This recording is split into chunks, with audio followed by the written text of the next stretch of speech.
Buonasera e ben ritrovati con il TG Flash di New Sicilia. Di seguito i titoli più importanti di oggi. Giurano all'Ars i 3 nuovi assessori della giunta Schifani, sono Nuccia Albano a famiglie e politiche sociali, Marcello Caruso alla salute ed Elisa Ingala alle autonomie locali e funzione pubblica.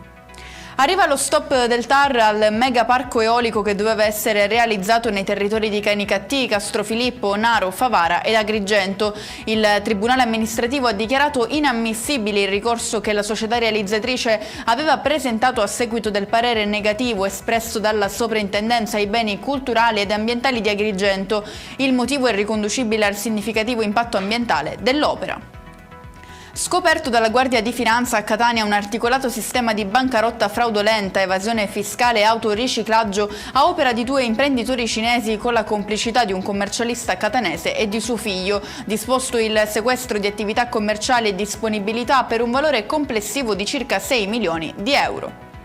Si è spento all'età di 88 anni Sergio Matracia, storico medico sportivo del Palermo Calcio, un vero e proprio punto di riferimento per dirigenti, allenatori e calciatori del club rosanero. In chiusura le previsioni meteo per domani in Sicilia, prosegue la scia di bel tempo sulla regione con cieli sereni e temperature in media con quelle degli ultimi giorni.